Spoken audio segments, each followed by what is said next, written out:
In the first bullet point, you can see that effective July 1st, 2023, Minnesota's workplace protections for expectant and new parents will be expanded. You can think of these provisions as WISA 2.0, which is shorthand for the Women's Economic Security Act, first enacted about a decade ago. And these affect Minnesota's existing unpaid and parental leave law, along with requirements guiding pregnancy accommodations and lactation breaks. These provisions will have the biggest impact on Minnesota's small businesses because existing small business exemptions have been removed. Previously, if you had 15 or fewer employees or 21 or fewer employees, these statutes in some form did not apply to you. Starting on July 1st of this year, if you have one or more employee, your business will be covered. In addition, these provisions will no longer apply to full-time workers, so you'll need to make sure you now factor your part-time or temporary workers into your workforce management and compliance plans. And finally, the long understood one-year waiting period for workers to have access to these protections was eliminated, and length of employment will no longer be a determining factor. So briefly, these changes require all lactating employees to receive reasonable break times to express milk, regardless of the child's age, in lactation spaces that are clean, private, and secure, and that employees have break time to express milk regardless of whether the break time would unduly disrupt the employer's operations. Legislatively named pregnancy accommodations now include temporary leave of absence, work schedule or job assignment modifications, and more frequent or longer breaks, among other changes. Please note that longer restroom, food, and water breaks, not just more frequent, must be provided if requested.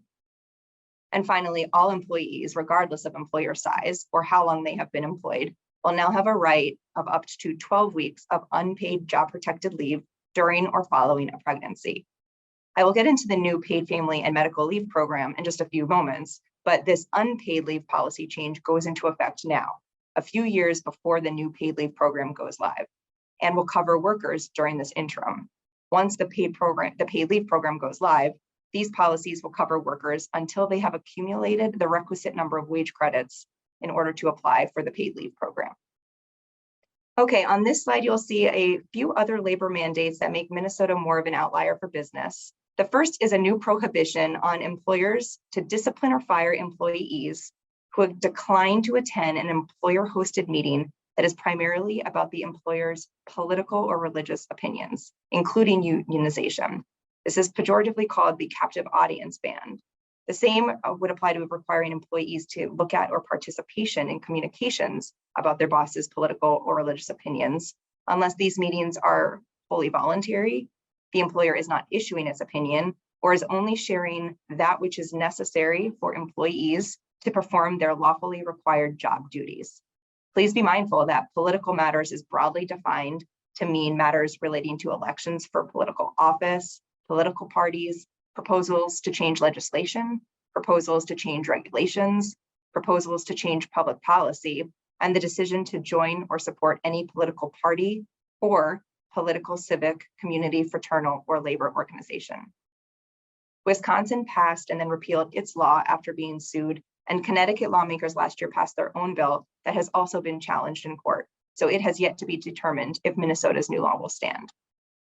The Minnesota Human Rights Act was also updated in a few ways that will impact hiring and management decisions and anti-discrimination laws, including banning salary history questions during hiring and changing the definition of race, sexual orientation, and gender identity.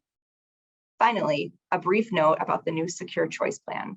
For employers who do not offer their employees retirement plans, the state, over the next 2 years, will be standing up its own program that uncovered individuals can opt out of, not into. It's an elective opt-out.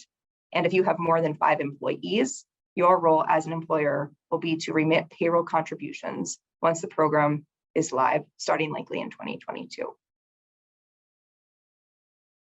On this slide, you will see a few industry-specific regulations. I'm not going to go into great detail on this slide, only to point out that refineries, warehouse distribution centers, meat processing and poultry processing centers, healthcare and nursing homes, and transportation network companies all had a new slew of regulations, requirements, and opportunities for private rights of action that kick in over the next couple of weeks and months.